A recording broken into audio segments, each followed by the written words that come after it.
YouTubers, family and friends. Another beautiful day here in the Philippines. We are goat farmers now. We bought a couple goats, actually three, a mother and two little kids. So I'm working that. I'm working my chainsaw this morning, I got quite the dilemma on my chainsaw. I thought the sprocket on a chainsaw was the same for every chain, but that's not the case, I found out, just from trying to make different chains work. So here's my sprocket, and that sprocket will not fit all chains. So I bought like, I don't know, half a dozen new chains.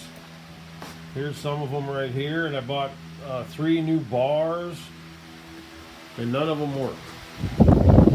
So this new bar I bought, I modified this hole so it would actually fit. I used my Dremel and made this hole bigger so it'll actually fit for the bar, but now this chain won't work on that sprocket. So, and all these new bars I bought have this stupid sprocket thing here for the chain at the end, you know, and my still bar, an old one, which it's still a bar I could use, but see how it's becoming damaged at the end. It's really, I'm trying to buy a new bar, right, because it's becoming damaged on the end, and my chain shot.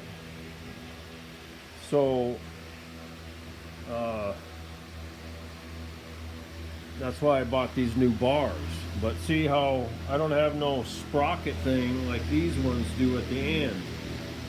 So that way, you know, that sprocket can only fit certain size chains, right? The smaller chains. So that means I can't even use the larger chain on this bar. So that means I have to change the sprocket, the drive sprocket on the saw itself. So that's my dilemma.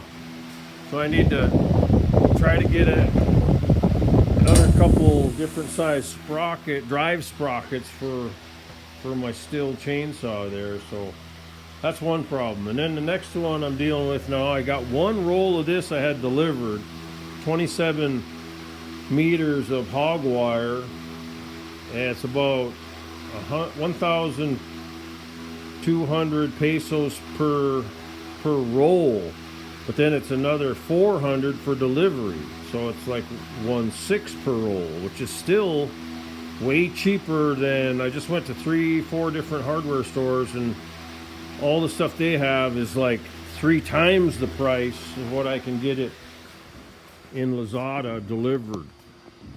So, you know, go figure.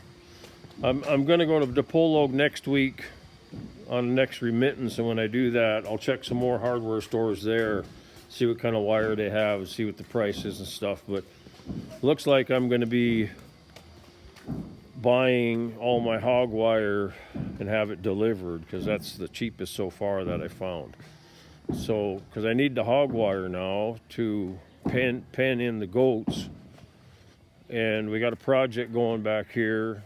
And I had planned on doing this project several years ago, and just never got around it. But now that I got the goats, now we're going to do it. Oh, it looks like the guy's already got a nice hole in the wall back here, because we're going to put another gate back here so the goats can have access to this nice area. Wow, that was quick, guys. Excellent. Yeah, I didn't think it would be that tough, because this is only 4-inch, but it has skim coat too, but 4-inch hollow block. But see how in the Philippines, even though it's hollow block, they still fill the hollow block with cement, so it makes it kind of solid, but still it's not like solid poured, because the hollow block's always softer than what solid pour is. So see how it's This is where they put the solid concrete in here, where it's hard, and see how it's where it's soft, busts out a lot quicker. That's the hollow block. So yeah, okay. So I got it penciled off here. It's gonna be 6.5 foot high by 4 foot wide.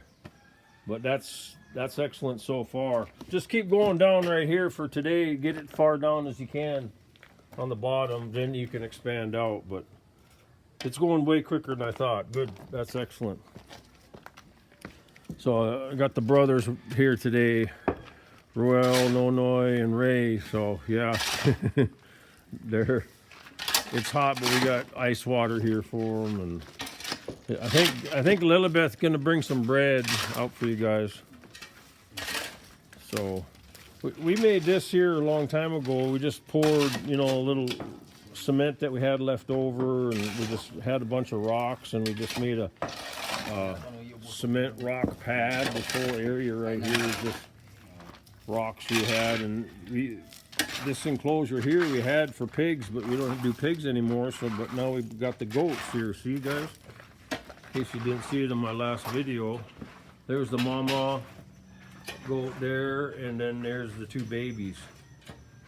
So they're a little over 2 months old, the babies, and we're just bringing them in some leaves right here for now, because there's not much foliage in here. And then this is where they sleep at night, and then we'll get some hay or some softer stuff for them. And then they're drinking water. See this, the mama? Yes, only if they want it, but you cannot really, you have to bring the water, no. That's why we said, but okay, the pabu, the turkey, and the mama are chasing each other. Oh, dugangan sa baka sa asar daw kuno. Ang final ni kun pa man kuno. Ha? Higo pa mo kuno siya. So is this enough for you, this hole? No, keep For going, now? and this whole thing has to be. Ang yamang gud kay kung dili matiwas, kung saray matiwas karon. But for now, because he has to go at 3-4 p.m. right? For now, just focus on, just try to open up the bottom first, and then work your way up. So I can get the goats in and out. Dili pa gaton nga muuli daw ka. Oh, sige kung dili makaya ninyo human nga na mauli na ka, stop sa. Because then no, but you still have to work till continue. Yes, still work till 4 p.m. Then just work the bottom first, so I can get the goat, so I can get the goats in and out. Then unahon ninyo diri ayaw mo pasaka ana. Yeah. And then just go all the way to the line, right? That's it. Because it's our Sabbath day tomorrow, so the guy's only going to work till 4 p.m. and then that'll be the end of the work day. And then Ruel and the girls and his wife and the girls, they go back to their place for one day, and then the other two boys. I'm so curious. If it's a delivery, I have money already in there for it, hon. Did you put it in the drawer? Yes. So we're just, continuing on the homestead here, guys, in the Philippines. That's what we do. Canning, harvesting our crops we grow, both fruit trees and vegetables, and what we don't have to sustain us, we go to the farmer's market once a week, or we go to Dipolog once or twice a month. And we're trying to keep building up the homestead to self-sustain us on both fruits and vegetables. And then now we're getting into the meat side of it, right? For the goats, we can have goat meat and goat milk. So, because I plan on getting goat milk too. So that'll be what we're focusing on, meat, right? We got to have the meat, and then chickens for eggs. We don't have the chickens yet, but that whole area I just showed you there, where the goats and the turkey was, we're going to make that into chicken coop we're going to put in there with places for the hens to lay and stuff like that. To just for self-sustaining. I don't plan on, selling that kind of stuff. But if we have over an abundance, then we can sell some of it or whatever we need to do, right? But the main thing is to be self-sustaining. That's what you should focus on your homestead. Always growing and producing what you need to self-sustain you. If you, for some reason, in case of any kind of worldwide disaster, asteroid hitting the earth, nuclear exchange hitting the earth where all your supply chain system is all completely broke down and you can't get things for maybe even years later, at least you can have a self-sustaining system on your own where you never have to go into town anyways. I mean, that's the goal, right, guys? Food and water and security. I mean, you got to have that, guys, and then have stuff that you can barter with. Some people use tobacco and alcohol to barter with. We have a little bit of that. We can do that if we wanted, but the main thing is just try to be self-sufficient, period. I mean, there's not gonna be gasoline for your vehicles anyways, or diesel for my generator. All that stuff's gonna run out in those disaster type situations for years. And then if you can get it, the price of it will be so high, and they won't be accepting even the currency in a lot of places, right? It'll be all bartering, and it'll go down to even gold and silver coins. And I mean, that stuff will happen organically in those kind of emergency situations.